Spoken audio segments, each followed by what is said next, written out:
Her heart was beating very fast. Jinwoo listened carefully. He noticed small changes in how she acted. Was she keeping a secret? Since they were already talking about this, Jinwoo needed to ask her directly. Why do you want to join our guild so badly? Han stayed quiet, and it was clear she didn't want to answer easily. He noticed her face was getting red, and he was sure she wasn't telling him everything. He remembered how Haebmid acted at the funeral, and realized she was different then. He wasn't sure what she wanted, but it seemed like she had been planning something for a while. Jinwoo waited for her to speak, but she just kept her head down. He wondered what she could have possibly said. Even though the giant ant had knocked her unconscious, she could still feel Jinwoo near her, even as she fell into darkness. His familiar smell had been reassuring. She didn't have the words to explain how she felt then. She worried he would think she was being silly. Her heart raced when she learned that Jinwoo had been on the island all along. She was really glad it wasn't just her thinking things. And if she realized that if she was ever in a situation where she couldn't escape, and things looked very bad, she would want Jinwoo to be with her. She wanted him to be with her until the very end. It was silly to even think those words, and she felt her face get warm and red, just imagining saying them.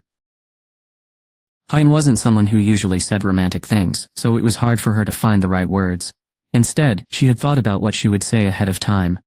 She looked up and finally met his eyes. I'd like a simpler life. It wasn't exactly what she really felt, but it wasn't untrue either. She didn't like being around most hunters, but she felt relaxed when she was near Jinwoo. That's what she meant by saying things felt simpler. Jinwoo understood her words in a different way, but it still made sense to him. He nodded, showing he understood what she said. He thought she meant that working with a smaller group of hunters instead of a large one, like the Hunters Association, would be easier for her. He remembered Hain was very young, only 22 or 23 years old. Being a powerful CN rank hunter was probably a lot of pressure for someone so young. It must have been especially hard dealing with dangerous situations, like the one on Jeju Island. Jinwoo understood wanting to give up on hard work because he had felt that way himself when he worked with the association. He felt sorry for Hein, but he still couldn't quite agree with her. He had a specific reason for wanting to call his group solo play. He decided he would complete all the dungeons the guild signed up for on his own. He asked Jinyo to find someone to join just to meet the minimum team size requirement. Because the rules said they needed a certain number of people, this was also so he could get stronger. But letting Herring join the group would cause problems. Even if she didn't want extra money when she joined, they would still have to pay her a regular salary, right? Hiring a very powerful hunter when they didn't have any work for her would be a waste of resources for the country.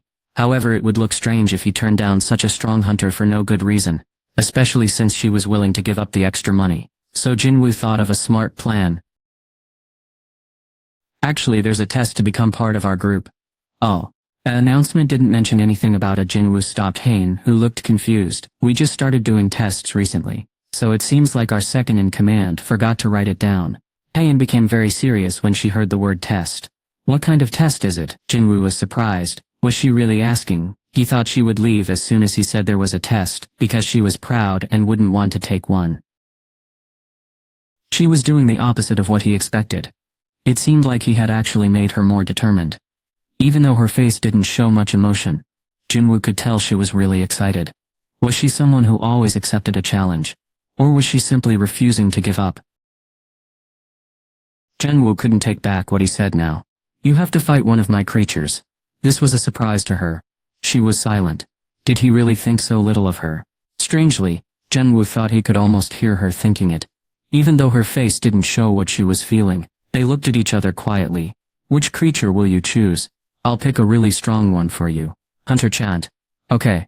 She didn't give in, but Hain would never guess who she would be fighting, or who the newest member of his shadow army was. Jinwoo thought she was the type of person who would admit when she was beaten, and give up, so he accepted her challenge.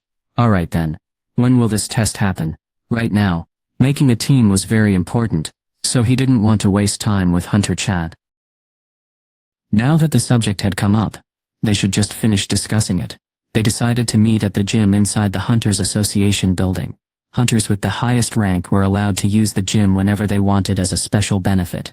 Okay, Hangyan said with a nod. She also wanted to get things done quickly. They both stood up at the same time as if they had agreed to do it together. Wait a minute, Jinwoo suddenly had an idea.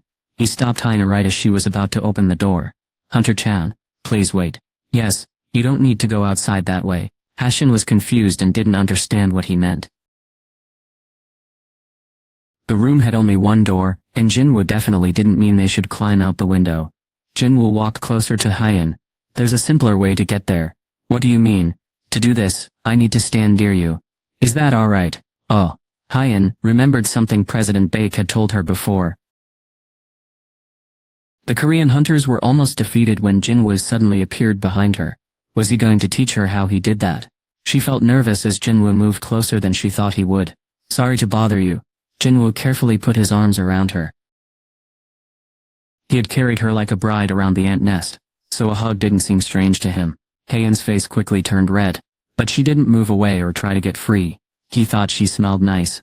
As Hyen blushed, Jinwoo made sure she was secure in his arms. He was ready to try something he'd been wanting to test. You might feel a little strange, he said. It had happened to him before. Hyen wrapped her arms around his waist, and quietly said, Okay. Jinwoo looked forward, and activated his ability, Shadow Exchange. A rushing sound filled the air. Jinwoo and Hyen silently disappeared into their shadows. At that moment, Jinhyo came into the room with tea and snacks.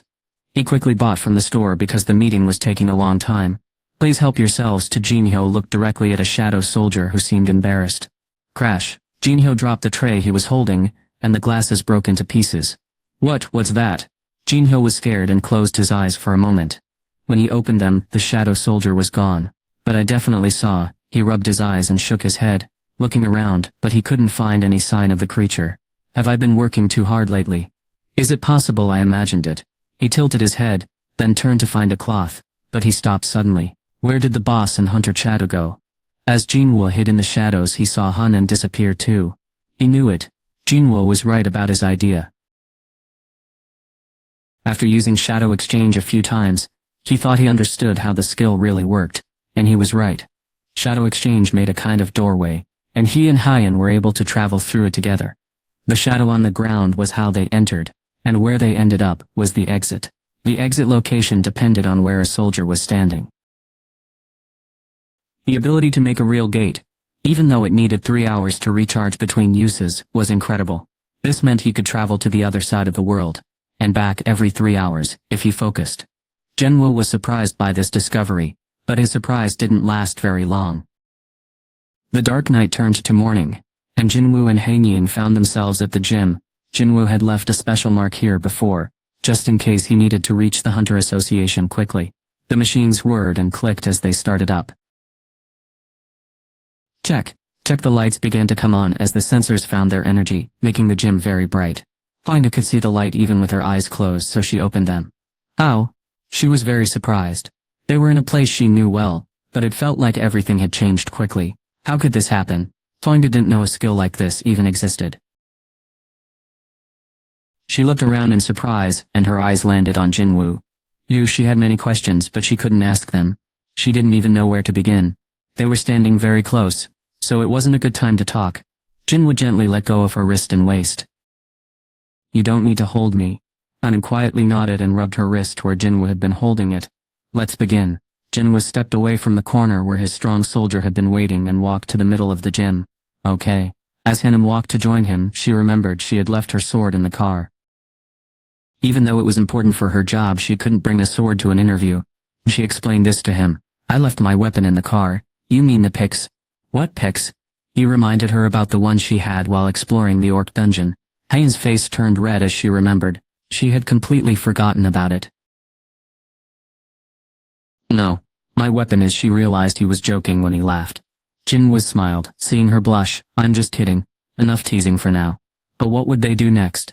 Hyen was strong, but she couldn't fight the soldier he had in mind without some help. Jinwoo hoped his teammate would win, but he also didn't want her to get injured. Don't worry about it, Hyein said. She looked toward the equipment room in the gym. They should have something I can use. Jinwoo was surprised to hear this. Hyein walked to the door and used her hunter's card to open it. The door opened to show extra weapons neatly lined up inside.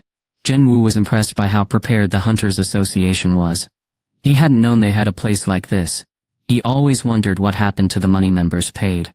But now he could see it was being used well. Ian looked at the weapons and came back out holding a sword about the same size as hers. I'm ready. Do you think that will be enough? This sword might feel strange since it's not yours. Cheyenne shook her head. It doesn't matter what weapon I use. Magic beasts don't attack people because of what they're holding. That was right. Cheyenne didn't argue because he thought so too. He liked how honest she was. I think now is the time to call for a helper. Cheyenne showed she was ready by letting out some of her magical energy. If Jinwoo called out an ordinary soldier, she could easily break it apart. So he chose his strongest helper. A smaller shadow moved away from Jinwoo, and a knight quietly appeared a few steps away. His armor and helmet were completely black, except for a long red crest that looked like hair on top of the helmet. This was Igris, the most skilled fighter in Jinwoo's group of helpers. I told Hunter-chan I would bring my strongest helper, but Jinwoo thought bringing Baru would be too much. Every player on the Korean team had been very scared of what Baru used to be before becoming Jinwoo's helper. Hain herself had almost been defeated by him. Jinwoo didn't want to upset her, so he decided not to use the shadow int. Fang was also out of the question because he could accidentally set the gym on fire. That left Igris. You're the only one I can really depend on. Looking at Igris's strong build, Jinwoo felt sure he had made the right choice. However, Mr. Sung, Jinwoo turned to Hain. How will you decide who wins or loses? Hain's voice was very cold, and it made Jinwoo wonder if he had chosen wisely. He thought for a moment before saying, let's say the test ends when my helper is destroyed, or you give up. Hain agreed to these rules, and raised the sword she had taken from the storage room. Even though the sword she was holding wasn't special, and could be bought by anyone, the power coming from it, because of her, was amazing. She was very strong. Jinwoo could tell that Heckman, who fought alongside the most powerful hunters, was determined to fight with all her might. Igris pulled out his swords, holding one in each hand. Jinwoo thought Igris might lose to Heian, but then he remembered Heian saying the weapon didn't matter. Jinwoo smiled at Heian. Could you turn around for a moment? Heian was confused, but she turned around as he asked. Jinwoo took the Demon Monarch sword, and gave it to Igris. Use this, she said. The weapon didn't matter, so it shouldn't matter what Heian used either. Igris was so touched that Jinwoo would give him such a powerful sword. He almost knelt down to show his thanks. But Jinwoo quickly stopped him. I told you, you don't need to be so formal. He wished Iron was at least half as polite as Igris. Jinwoo called to Herring. We are ready. Herring turned and saw Igris holding a sword that sparked with blue electricity. He hadn't been holding that sword before. Shall we start? Jinwoo asked, not mentioning the new sword. Yes, Herring said quietly. Then begin. With that, Igris swung the Demon Monarch sword. Push! A bolt of lightning shot straight toward Herring. She jumped back quickly, avoiding the energy blast like a cat. Boom! The blast hit the wall, leaving a dark burn mark. Han stood up straight, and looked angrily at Jinwoo, but he pretended not to notice, and acted innocent. Han tightly gripped her sword with both hands. As she did, Igris rushed toward her very quickly, trying to make her give up as he was told. Aimin didn't even blink as she ran toward Igris. President Go's office was on the very top floor of the main building. From up there he could see all the buildings belonging to the association and everything around them. He was reading important papers when something outside the window made him look up. Lights were on inside the gym, but it was supposed to be empty. Gunhee was confused, so he used his phone to call his secretary. Yes sir, the secretary answered. Did anyone rent the gym for today? Gunhee asked. I don't see any reservations sir, the secretary replied. That's strange, Gunhee said. He covered the speaker on his phone and thought for a moment while looking at the gym. He spoke quietly. Start the security cameras, and show me the pictures on my screen. Yes sir. Soon the large TV covering the whole wall of his office showed Jinwoo and Heian in the gym, holding each other closely. Ahem. Gunhee was surprised and coughed. No matter how many times he looked, it was definitely them. He tilted his head. Were those two dating? But when he thought about it, when Hein first woke up in the helicopter, the very first thing she asked was about Jinwoo. He should have noticed. Gunhee smiled warmly as he watched the two hunters on the screen. Both of them didn't like being the center of attention, so they asked for their official records to be kept private as soon as they became top-level hunters. By now everyone in Korea knew who Jinwoo was, and they all knew Hein too. It was hard for them to find time alone together. The only place they could really be by themselves was at the association gym, after everyone else had left. It was a little unusual for young people like them to have a date at the gym, but Gunhee thought it showed they had a strong relationship. He kept smiling and shaking his head, thinking how sweet it was. He called his secretary again. "I'm sorry, but could you please turn off the cameras in the gym, sir?" "But why?" "Just write in the records that there was a check of the equipment today." "Okay, sir." The television turned off right after he finished the call. Gunhee looked at the gym and smiled as he went back to his work. Then rumble the water in Go's glass moved a little as something shook the gym. Oh. He didn't need to look, but he kept smiling. It made him remember what it was like to be young. Oh dear. Jinwoo rubbed his head because he was starting to get a headache. He hadn't expected Heian to be so strong. Even though Jinwoo had given Igris a powerful sword, Heian was still winning the fight. Jinwoo stopped the match as soon as Heian cut off Igris's left arm. Stop. They could repair Igris, but it wasn't good to watch his soldiers get damaged. Oh, Heian breathed deeply to catch her breath. She had won, but Igris was a strong opponent, and she was covered in sweat. She brushed some sweat from her forehead with a light-colored finger. It wasn't what she wanted, but Jinwoo called Igris back, understanding he had been beaten. "I lost." Igris went back into his shadow, but Heian didn't put down her sword. "No, that match doesn't count." What? She meant she didn't think it was a fair match. "But why?" Heian asked. "You said you would pick your best helper, didn't you?" She walked closer until she was only a step away from him. Was that Dark Knight really your best helper? It wasn't a real question. She already knew the answer, and just wanted to be sure. When Jinwoo shook his head, Ting quickly spoke. "Then please bring out your strongest creature. Like you promised. You could get injured." "That's alright. I want to try again." Jinwoo's eyes grew wide. "You know about this?" Ting nodded. "I saw a video." Ting had watched the video of the battle many times, and one of the magical beasts that breathed fire looked familiar to her. That creature that breathed fire was the powerful orc shaman, the leader of the difficult dungeon, right? Ting theorized that if Jinwoo was able to do that, he could probably also control the giant ant. She thought he would be the one fighting her. This victory doesn't feel good at all. Heian wanted to show Jinwoo how strong she was by defeating the fighter who had the power of the giant ant. Jinwoo thought about this for a moment and then agreed. Brew. A soldier hidden in shadow appeared behind him, covered in smoke. Heian quickly moved back when she saw it. The shadow creature felt very scary, just like before. Jinwoo was really worried about Heian, whose face had become white. "Are you sure you're going to be alright?" Even though Baru was not as strong as he used to be, he was still a creature meant to fight hunters. Heian squeezed her lips together and nodded silently. Baru, who had been watching her, turned and bowed to Jinwoo. "My king, what should I do with this human?" Heian just watched and waited. As Baru spoke to his master without saying a word, almost as if she could understand him too. Jinwoo sent a thought to Baru. "Eat her, but don't hurt her." Okay, he understood. The former Ant King, now a shadow soldier, stood before the worried warrior. He gulped. She felt a huge amount of magical power from her opponent, and it gave her chills. Jinwoo defeated this magical beast. Igris hadn't scared Heian at all, but now she was shaking. With everything ready to follow Jinwoo's orders, Baru let out a fierce battle cry. He grew sharp claws on his fingers, but Jinwoo gave him a quick firm look. No claws. Baru quickly pulled his claws back in, looking happy to please.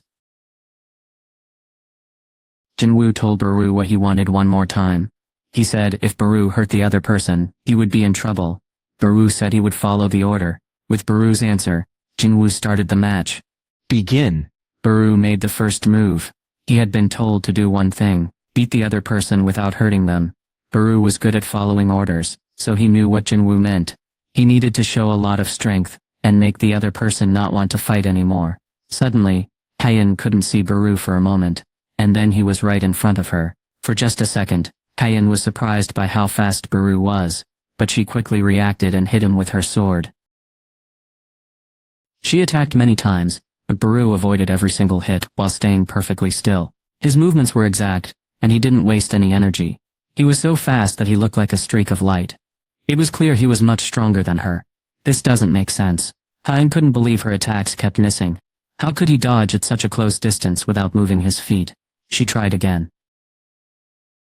Guan tried to hit her opponent's neck, but he quickly moved his head back. No matter where she attacked from, or how she changed her attacks, her target easily avoided getting hurt. How could this be? Baru wasn't a real magical creature. He was using the power of one that had died. How could he be so strong? And how strong is Jin Woo to control this creature so easily? Hein's attacks became slower as she felt a growing fear.